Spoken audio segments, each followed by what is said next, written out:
Rafraîchir, ouvrir les cartels est le maître mot de cette temporada 2016, tout en espérant retrouver la qualité de celle de l'année passée.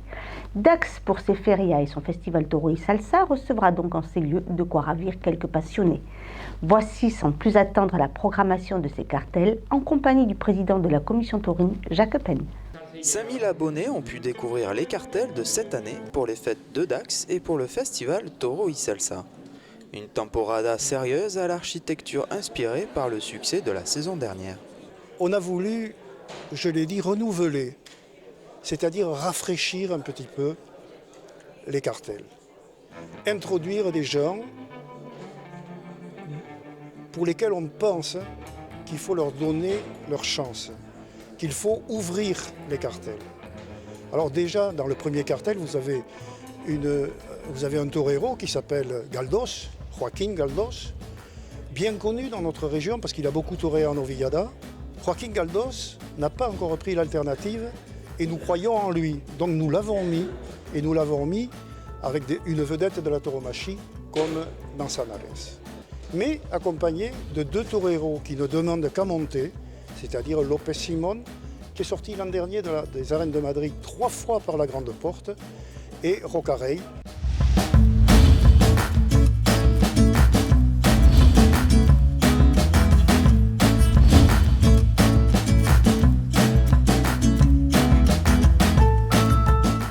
La première chose qu'on a recherchée dans les cartels, ça a été changer un peu la donne, tout en conservant les fondamentaux. C'est-à-dire qu'effectivement, nous avons répété les toreros qui l'an dernier étaient sortis par la grande porte. Autrement dit, nous avons répété El Juli, Manzanares, deux toreros, entre parenthèses, qui tiennent le haut du pavé et qui dominent à l'heure actuelle la tauromachie. Et puis, Pepe Moral, qui avait été le triomphateur, surprise on va dire, pas pour tout le monde, de la corrida matinale du 15 août.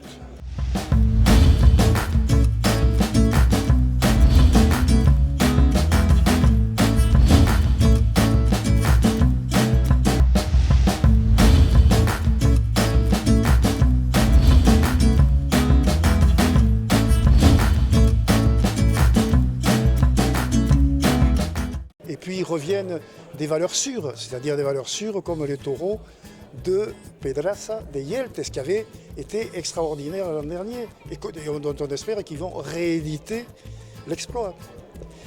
Et le retour de taureaux comme Baltasar Iban.